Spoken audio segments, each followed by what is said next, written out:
This is an ABC podcast. So do you remember that time when a couple of hostile submarines invaded Sydney Harbour and then fired off some torpedoes and hit the Garden Island Naval Base and destroyed a passenger ferry, killing hundreds of people? You don't? Well, for some reason, it's not something that's well remembered in Australia. But it did actually happen nearly 80 years ago, on the 31st of May in 1942, right in the middle of World War II. That's when a couple of Japanese midget subs slipped into the harbour. The Japanese forces had already attacked Darwin and Broome a few months earlier, but all that was so far away from the big population centres on the east coast. No one imagined that the Japanese Imperial Navy would be so bold as to sneak into the centre of our biggest metropolis and fire off torpedoes. After the raid, one of the three midget subs disappeared. But in 2006, the wreck of this sub was discovered by some weekend divers. Tim Smith is the Director of Operations at Heritage New South Wales, which manages the site of that sunken submarine. Tim was born long after the incident, but his mum told him the story of how she heard explosions and gunfire on the harbour on that night in 1942 that drove the city into a panic. Hello, Tim. Hi, Richard. Lovely to be on your program. Tell me about what Sydney was like. What you know of what was going on in Sydney that night before all the trouble started? Well, it was a pretty average night. It was the end of the week and a bit gloomy and overcast. There was a moon out and the city was just doing what it did. People were coming back and forward from work late. Manly ferries were running. And it was just a regular night on the harbour. A lot of vessels around and obviously a lot of naval warships in the harbour as well. It was a very busy place. Now, this was after the attack on Pearl Harbor, so the United States was in the war. Were there warships on the harbour that night? Yeah, a number of warships. So we had HMAS Canberra, one of the large Australian warships, cruiser, but also the heavy cruiser USS Chicago, which had come in from repairs from wartime operations in the Pacific. And a number of armed merchantmen, auxiliary cruisers that were in the harbour, and patrol boats. Also, they were armed with machine guns and depth charges. So the big ships were the targets, and that's why the Japanese Imperial Navy set their eyes on Sydney, because it was the largest naval port and repair facility left after the fall of Singapore. And then suddenly to have a naval attack force off Sydney that night was quite a surprise to people who were pretty complacent in Sydney at the sort of on the coast at the end of the war, outside of the actual visibility of the war, really. Yeah, did the average Australian on the street have a sense of imminent threat? Was there a sense that Sydney could have been a target for whatever reason? I don't think it was really. From conversations with my family and people that were around at the time, there was certainly a lot of activity. There were vessels coming and going. There were troops coming in and out through Sydney, but no conflict was visible. There was, all that was far north, up in Darwin and Broome. And even that was reported on fairly quietly because of wartime sensitivities. So the Australian authorities didn't want to spook people in the Australian cities, and merchant ships were going about their business up and down the coast. There were no convoys requirements at this stage because there had been no submarine activity off the coast until that time, that night. Tim, what do we know then about the capability of the Japanese Navy? I mean, did we know that they had subs and midget subs that could sneak their way in? No, that's a really compelling part of the story, and the Japanese were absolutely leading the field in these covert capabilities. There wasn't another navy in the world at the time that had functional midget submarines. In a number of other countries, they were still a concept or in development, but the Japanese Navy had actually started testing these small operating submarines for coastal defence largely in the late 1930s. So at the start of the war, the Japanese US Navy had a number of these craft at their disposal.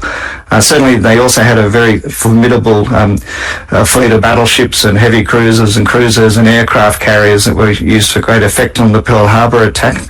And the midget submarines were first deployed on their first combat operation as part of the attack force on Pearl Harbor. So 5 submarines were deployed there, and then they were next deployed at Sydney 6 months later.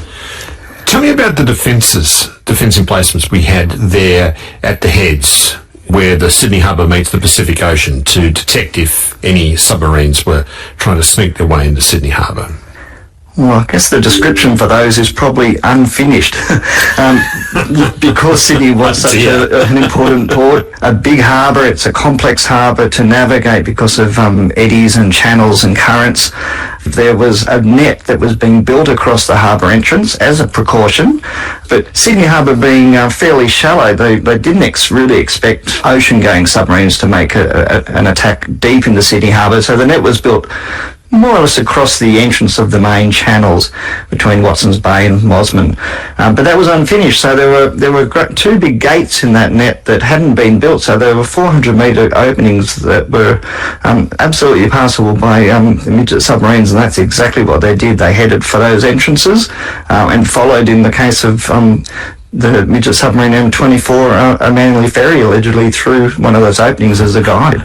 And there were some strange things called indicator loops, and these are big wires, big copper wires, insulated wires that were placed underwater at the entrance to the harbour. And they had an electric current that was passed through them, and that was connected to a little signal hut on shore. So if a metal vessel went over those indicator loops, the metal hulls registered an additional signature, and that could be used to signal that something maybe was coming in or out of the harbour. But again, they were unfinished, and only 2 out of the 8 loops that were placed on the sea floor were actually operational at the time. Had there been any signs in the days leading up to the raid that a raid was coming? Well, there had actually been a few pointers, and you're looking back now, hindsight's a wonderful thing, isn't it? But there were a number of clues that something big was afoot. The naval authorities, they'd picked up chatter, radio communications between what they thought were Japanese warships off the Australian coast, and again they weren't exactly sure where that might have been, but there was obviously some radio communication between the 5 carrier submarines as part of the attack force. Also, just a couple of days before the raid, a light aircraft took off from one of the submarines that carried aircraft, and there were 2 of those, the I-27 and the I-29. Hang on, what do you mean? What do you mean by aircraft being launched from submarines? Well, this is one of the other tricks that the Japanese Navy had up their sleeve.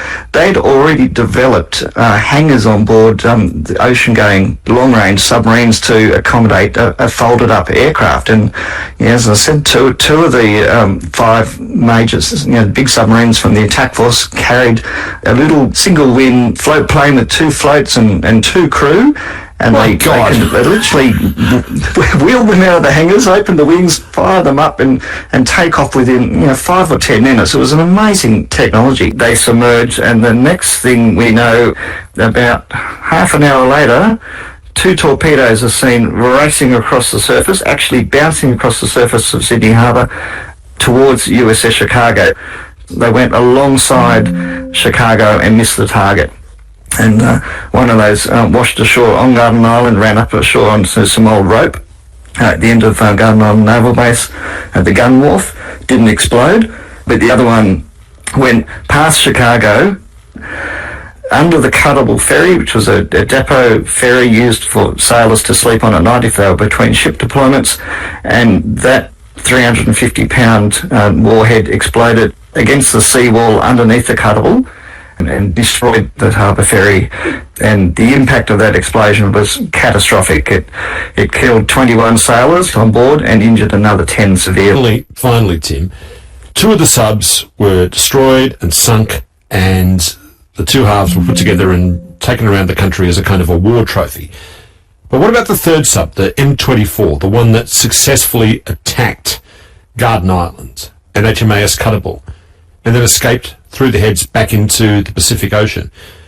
What was the final fate of that submarine? It is one of the enduring mysteries.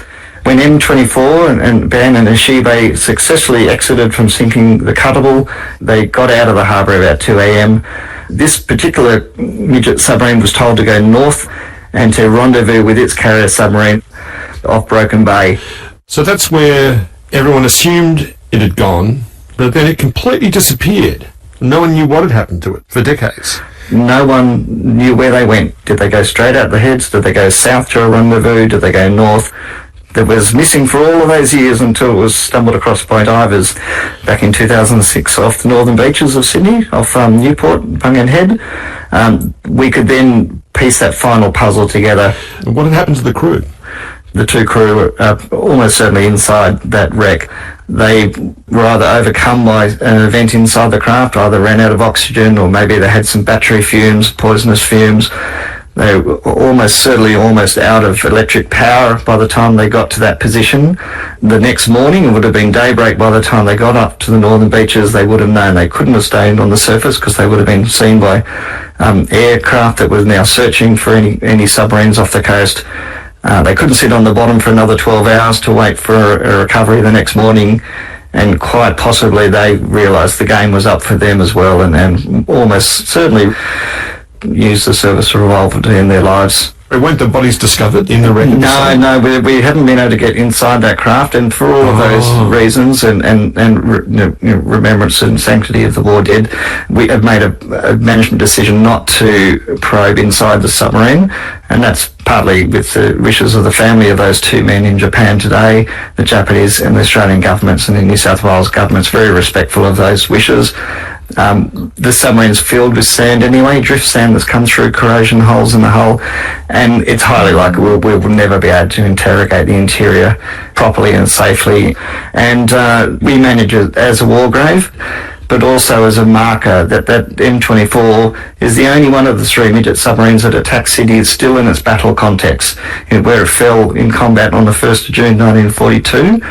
And the significance of that site is where it sits on the seabed of Sydney, and we manage it with those values in mind. Tim, it's an amazing story. Thank you so much for sharing it with us today. No, it's been an absolute pleasure.